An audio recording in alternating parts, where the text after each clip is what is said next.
Was a girl running in a group. She had a high-speed motor in a 40 Ford coupe. She had a racing cam and a Super George. Look at Buddy, hot rod and large. She's a hot rod. She's a hot rod. First and foremost, I have a fun one here. You know how I love my buddy Elon. Yeah, Elon. 928 Car Guys, by the way, if you want to give us a call anytime. We'll take your call and we'll punch you right in. You can just tell me what you think or ask a question if you want. You want to ask a question about your car? I've got the answer. If you've got questions, I've got answers. That's for sure. Tesla, my buddy, Elon. This guy I think he drinks a bit or something. I don't know. Tesla Incorporated CEO Elon Musk on Wednesday called statewide shelter-in-place orders that have been shuttered. They shuttered his Fremont, California factory and prevented his first quarter delivery record. He called it fascist, dropping multiple expletives, potty mouth, and railing against what he called an infringement on individual freedoms. Frankly, I would call forcibly imprisoning people in their homes against their constitutional rights, in my opinion, he said.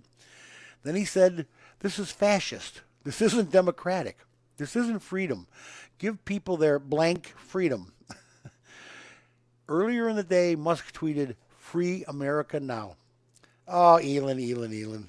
Because he lives in a mansion away from everybody. He don't have to worry about a virus. He doesn't go near anybody. He sits in his mansion and runs his world. He's all by himself. Quarantine must be really nice in that mansion. Oh, quarantine's great for him. Yeah. He's got servants. He's got an indoor pool. Come on. Things that have happened now because of this COVID virus, besides moving our show temporarily, Lincoln had an electric vehicle project with Rivian, and they've now canceled it. They were supposed to rival Tesla. They were working on a vehicle to rival Tesla, fast and all the whole bit. Ford Motor Company and Rivian are canceling their plan to jointly develop an electric vehicle for the Lincoln brand because of the virus, of course, the crisis. Lincoln informed its dealers of the decision Tuesday. Officials said the brand still planned to have its own EV eventually and could potentially co-develop a product with Rivian in the future, but shelved the project because of the current environment. Hey, Ford invested $500 million in Rivian last year. Hello? Oh. Hello. This appears to be the announcement of a first vehicle cancellation in the United States attributed to the virus. And actually, it's done. That's not going to happen. The electric vehicle developed with Rivian, announced in January, was to be Lincoln's first battery electric model. All electric now. This wasn't going to be a plug-in. Well, a plug-in charge, but it would have been built, geez, oh Pete, it would have been built on Rivian's flexible skateboard platform, but neither company had provided details of what type of vehicle it would be, where it would be assembled, or when it would go on sale. Rivian is also one of the people that is trying to get the post office contract. They're trying to build vehicles for the post office. They want to make the post office go all electric. We'll see what happens. Post office got enough problems with their little trucks. Trust me, I work on them. I know. These electric vehicles for these guys, I don't know. You want to know what the shortage is now? What all the dealers are complaining about? I've talked to several people. Matter of fact, I told you I just bought a new car, and a dealer I dealt with said that their sales are brisk. People are buying them on the phone, on the internet. Send me this, send me that. This is what I want. But their shops are very slow. The repairs are very slow. People can't go out. They're locked in. They're locked down, whatever you want to call it. In most states, I know Indiana just relaxed a little bit, and several other ones have relaxed. And Michigan is going to relax here shortly. But this is the shortage. Pickup trucks. Yeah, pickup trucks. One of the CEOs of a big company said stores have only a 30-day supply of their top-selling Chevrolet Silverado. This is a problem for us. And this is in Colorado, and I can see in Colorado. Florida, I don't know why you want a pickup truck. Well, Florida's, I guess, got a big area out there that they use for agriculture. Trucks are probably real popular. The pickup truck was already slim pickings because of that 40-day strike they had back in last June or whatever it was, last fall, where the UAW went on strike for 40 days. They were hurting for pickup trucks then. Then they started rebuilding them again, and everybody got back to work. Now, of course, nobody's worked for 2 months. They got no pickup trucks there, and they were the hottest item right now. I got to tell you, trucks and SUVs are it. The sedans they're dying. Everybody's canceling their sedan. Ford doesn't even make a sedan anymore. I think, they got a couple. They got one Fusion, I think, of course, the Mustang. But as far as everything else is trucks. They put all their money into trucks. Everybody's going utility in trucks because who cares about the mileage? They've got new precision fuel and ignition controls on your engine. They can take a V8 engine and make it get 25 miles to the gallon. That's just how good this has gotten. So electric might not be the only problem or the only savior we have. Or hydrogen could be a savior. But the fuel has become so efficient, we're using so much less gas. This is why oil prices are in the toilet and the price of gas is under $2 again, or it was for a while, until somebody said, hey, we can't let these people enjoy this. I mean, the price of oil didn't go up, but the price of gas went up. You tell me. I think so. You think somebody's messing with us? You think? Come on. You know it and I know it. I got to tell you, I didn't know this, but now I do, since I read this report. Uber Technologies, Inc. and Lyft were sued in California for allegedly violating a new state law designed to give gig economy workers the benefits of employees. You see, these companies hire these people, but they don't hire them as employees. They're independent contractors. And they get a credit card, and there's so much money put on the credit card for every ride they give. And that's how they get paid. They have to do their own taxes. They have to take out their own. They are responsible for everything. All Lyft and Uber do is give them money, and they collect money from the people for the rides, and then they pay the driver. And this is this is not good. Okay, an Uber spokesman says they're going to fight the lawsuit. They don't want to be forced to give insurance and different and the benefits, any kind of benefits for that an employee, a normal employee would have. Well, you know what? You're going to have a problem there. Let me just tell you. Uber says at a time when California's economy is in a crisis with 4 million people out of work, we need to make it easier, not harder, for people to work or to quickly start earning money. This is what the company said, okay? We will contest this action in court, and while at the same time pushing to raise the standard of independent work for drivers in California, including with guaranteed minimum earnings for new benefits. In other words, they want minimum wage, they want blah, blah, blah. They want everything that everybody else in this country has got as an employee. But they're not employees. They're individual contractors, independent contractors, excuse me. And they come to work for Uber or Lyft, and they say, hey, you guys, you come to work for us. Here's your money. You take care of everything else.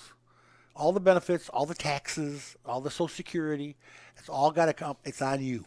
The withholdings and everything, the 941s are in your pocket, not ours.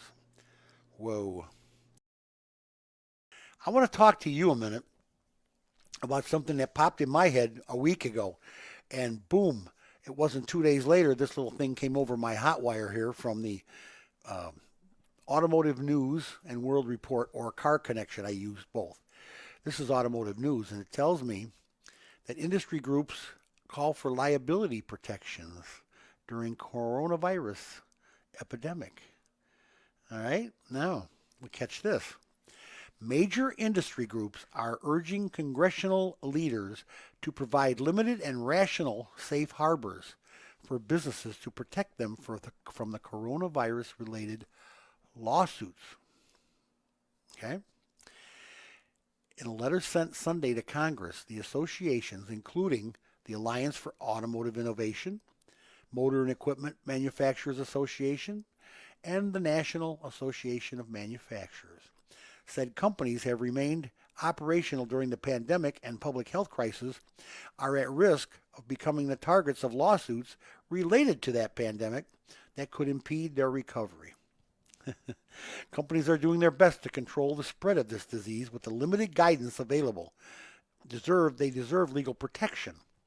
The group said in a letter Congress should not allow good actors to be held liable for events beyond their control. That's what I want to know. You work for my plant. I say it's time to come back. The state says it's not. The state's got you on lockdown. I say you got to come to work or we'll get somebody else. That's just the way it is. The union says even the union can't protect you if you refuse to come to work, even though there's a crisis on.